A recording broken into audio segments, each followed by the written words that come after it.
2022 British പ്രധാനമന്ത്രിയുടെ India സന്ദർശന വേളയിൽ ഉഭയകക്ഷി ബന്ധങ്ങൾക്ക് കാര്യമായ ഉത്തേജനം നൽകിക്കൊണ്ട് പ്രതിരോധ സുരക്ഷാ സഹകരണം ശക്തിപ്പെടുത്താൻ ന്യൂഡൽഹിയും ലണ്ടനും തീരുമാനിച്ചിരുന്നു.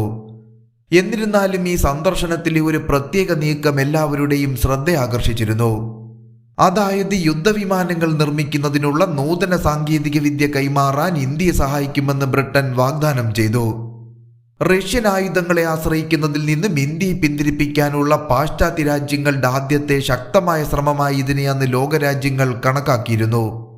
ആധുനിക യുദ്ധവിമാനം, jet engine, advanced core technology എന്നിവയുൾപ്പെടെ തന്ത്രപ്രധാനമായ സഹകരണത്തിന്റെ പ്രധാന മേഖലകളിലെ സഹകരണം ഇരുപക്ഷവും ശ്രദ്ധിച്ചുവെന്ന് ഇന്ത്യൻ പ്രധാനമന്ത്രിയും ബ്രിട്ടീഷ് പ്രധാനമന്ത്രിയും തമ്മിലുള്ള ഉഭയകക്ഷി ചർച്ചയുടെ അവസാനം പുറത്തിറക്കിയ സംയുക്ത പ്രസ്താവനയിൽ വ്യക്തമാക്കിയിരുന്നു. കര, കടൽ, വ്യോമമേഖല, സൈബർ ഡൊമെയിനുകൾ എന്നിവയിൽ ഉയർന്നുവരുന്ന ഭീഷണികളെ നേരിടാനായി സഹകരിക്കാൻ ഇരു രാജ്യങ്ങളും പ്രതിജ്ഞാബദ്ധമാണെന്നും പുതിയ യുദ്ധവിമാന സാങ്കേതിക വിദ്യകളിലും കടൽ ഭീഷണി കണ്ടെത്തുന്നതിനും പ്രതികരിക്കുന്നതിനും UK ഇന്ത്യയുമായി സഹകരിക്കുമെന്നും ബ്രിട്ടീഷ് പ്രധാനമന്ത്രി സൂചിപ്പിച്ചു. ഉക്രൈൻ പ്രതിസന്ധിയെക്കുറിച്ച് ഇന്ത്യക്ക് വ്യത്യസ്ത വീക്ഷണങ്ങൾ ഉണ്ടായിരുന്നിട്ടും ന്യൂഡൽഹിയുമായി പ്രതിരോധ ബന്ധം വിപുലീകരിക്കാൻ ലണ്ടൻ പ്രതിജ്ഞാബദ്ധമാണെന്ന് ഈ നീക്കം തെളിയിച്ചിരുന്നു. പ്രതിരോധ ഏറ്റെടുക്കൽ വേഗത്തിലാക്കാൻ ഇന്ത്യക്ക് ഓപ്പൺ ജനറൽ കയറ്റുമതി ലൈസൻസ് നൽകുമെന്നും യുണൈറ്റഡ് കിങ്ഡം പ്രഖ്യാപിക്കുകയും ചെയ്തിരുന്നു. യൂറോപ്യൻ യൂണിയനിലും യുണൈറ്റഡ് സ്റ്റേറ്റ്സിലും അംഗമല്ലാത്തൊരു രാജ്യത്തിന് ആദ്യമായാണ് ഈ സൗകര്യമൊരുക്കുന്നത് എന്നതിനാൽ ഈ നീക്കം ലോകശ്രദ്ധ പിടിച്ചുപറ്റിയിരുന്നു.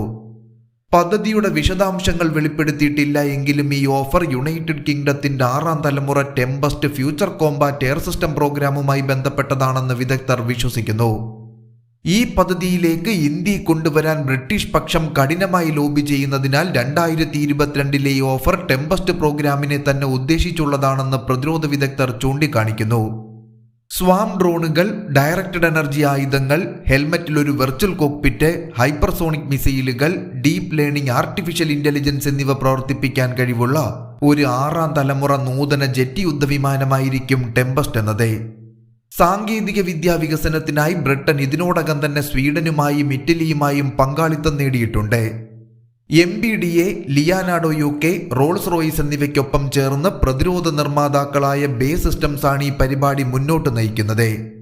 അതേസമയം സ്റ്റെൽത്ത് ഫൈറ്ററുകൾക്കായുള്ള എഞ്ചിനുകളുടെ വികസനം, സംയുക്ത പുതിയ എയർ ടു എയർ മിസൈലുകൾ, സെൻസറുകൾ എന്നിവയുൾപ്പെടെ നിരവധി മേഖലകളിൽ ലണ്ടൻ ജപ്പാനുമായും സഹകരിക്കുന്നു. ടെമ്പസ്റ്റിന് സമാനമായ ടൈം ലൈൻ ഉപയോഗിച്ച് ജപ്പാനും തങ്ങളുടെ സ്റ്റെൽത്ത് എയർക്രാഫ്റ്റ് നിലവിൽ വികസിപ്പിക്കുകയാണ്. യുണൈറ്റഡ് കിങ്ഡം ഇപ്പോൾ ടെമ്പസ്റ്റ് പ്രോഗ്രാമിനായി ഇന്ത്യയുമായും സഹകരിക്കാൻ ആഗ്രഹിക്കുന്നുവെന്ന് വിശ്വസിക്കപ്പെടുന്നു. 6ാം തലമുറ വിമാനമായ ടെമ്പസ്റ്റിൽ സഹകരിക്കാൻ ഇന്ത്യൻ എയർഫോഴ്സിനെ പ്രേരിപ്പിക്കാനായി 2019 ബേ സിസ്റ്റംസിലെ ഉയർന്ന എക്സിക്യൂട്ടീവുകളും പ്രതിരോധ മന്ത്രാലയത്തിലെ മുതിർന്ന ഉദ്യോഗസ്ഥരും ഉൾപ്പെടെ യുണൈറ്റഡ് കിങ്ഡത്തിൽ നിന്നുള്ള ഒരു സംഘം ഇന്ത്യ സന്ദർശിച്ചിരുന്നു. അതേസമയം തന്നെ തങ്ങൾ വിദേശ പങ്കാളികളെ തേടുകയാണെന്നും ബേ സിസ്റ്റംസ് ഇന്ത്യ മേധാവി നിക് ഖന്ന പ്രസ്താവിക്കുകയും ചെയ്തിരുന്നു. ഇന്ത്യയിൽ നിന്നും സോഫ്റ്റ്വെയർ ഡെവലപ്പർമാരെ കണ്ടെത്തുന്നതിൽ ടീമിന് പ്രത്യേക താൽപ്പര്യമുണ്ടെന്നും അദ്ദേഹം കൃത്യമായി വ്യക്തമാക്കിയിരുന്നു. കാരണം ഈ ഡൊമെയിനിൽ ഇന്ത്യക്ക് വലിയ വൈദഗ്ധ്യമുണ്ട് എന്നത് ലോകപ്രസിദ്ധമാണ്. എന്നിരുന്നാലും ഇന്ത്യ ഈ പ്രോഗ്രാമിൽ ചേരുമെന്നുള്ള ഒരു സൂചനയും സർക്കാർ ഇതുവരെയും നൽകിയിട്ടില്ല.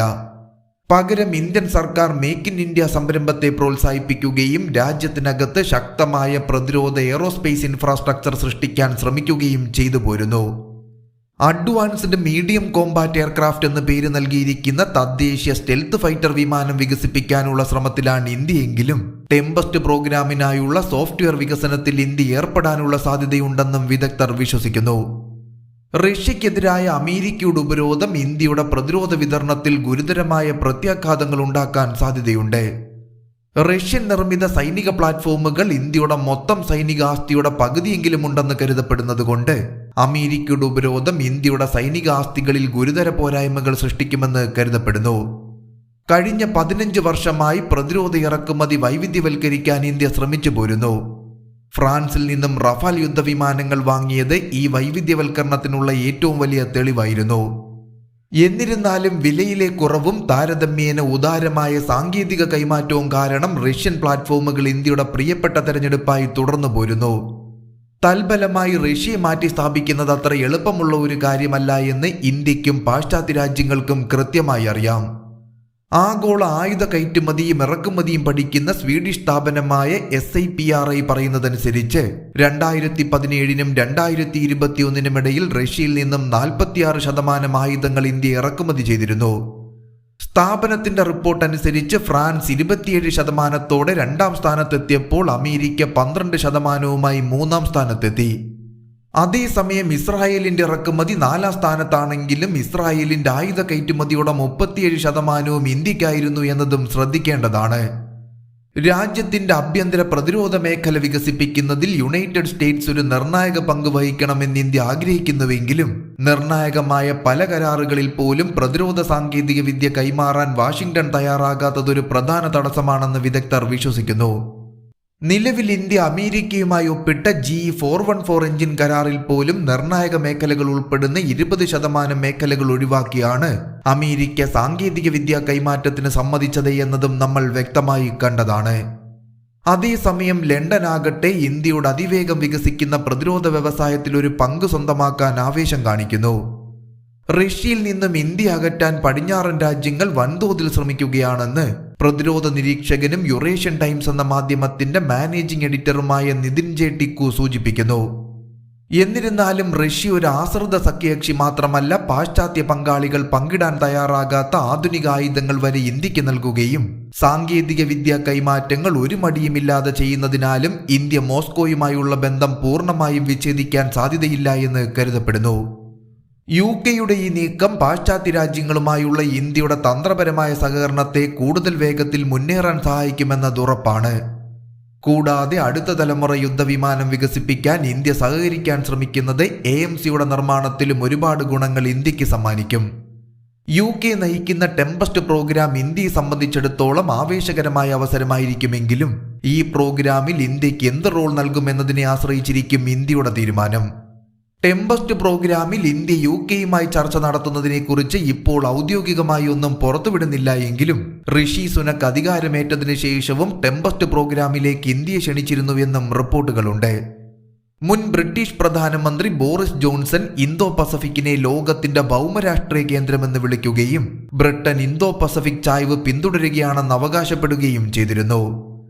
ഈ മേഖലയിലെ ചൈനയുടെ അധിനിവേശങ്ങളെ തടയാൻ ലക്ഷ്യമിടുന്നതിനാൽ പാശ്ചാത്യ രാജ്യങ്ങളുടെ ഇന്തോ പസഫിക് നയത്തിൽ ഇന്ത്യയാണ് മുൻപന്തിയിലുള്ള അവരുടെ ഏറ്റവും വിശ്വസനീയമായ പങ്കാളി. ഇതിന്റെ ഭാഗമായി ഋഷി സുനക് അടുത്തിടെ ഇന്ത്യ UK-യുടെ ഏറ്റവും വലിയ വ്യാപാര പ്രതിരോധ പങ്കാളിയാണെന്നും ഇന്ത്യ UK പങ്കാളിത്തം നമ്മുടെ കാലത്തെ നിർവചിക്കുന്ന ഒന്നായിരിക്കുമെന്ന് തനിക്ക് വിശ്വാസമുണ്ടെന്നും വ്യക്തമാക്കിയിരുന്നു. ഇന്ത്യയുമായുള്ള ശക്തമായ പ്രതിരോധ ബന്ധങ്ങൾ പ്രത്യക്ഷമായോ പരോക്ഷമായോ ഇന്തോ പസഫിക്കിൽ അതിന്റെ സ്ഥാനം നിലനിർത്താൻ യുണൈറ്റഡ് കിങ്ഡത്തെ സഹായിക്കുമെന്ന് UK ശക്തമായി വിശ്വസിക്കുന്നു. ടെമ്പസ്റ്റ് പ്രോഗ്രാമിൽ ഇന്ത്യ പങ്കുചേരുമോ എന്ന് ഇതുവരെയും വ്യക്തമാക്കിയിട്ടില്ല എങ്കിലും ഒരു 6ാം തലമുറ യുദ്ധവിമാനം സേനയിലെത്തുന്നത് മേഖലയിലെ ചൈനയുടെ അപ്രമാദിത്വം പൂർണ്ണമായും ഇല്ലാതാക്കും. ഇങ്ങനെ സംഭവിച്ചാൽ സുഖോയി 30 MKI, റഫാൽ, ടെമ്പസ്റ്റ് എന്നൊരു മാരകമായ കോമ്പിനേഷനെ തടയാൻ നിലവിലെ ഇന്ത്യയുടെ ഒരു ശത്രുവിനും കഴിയില്ല എന്നത് ഇന്ത്യയെ ലോകത്തിലെ 2ാമത്തെ വ്യോമശക്തിയാക്കി മാറ്റുമെന്ന് കരുതപ്പെടുന്നു.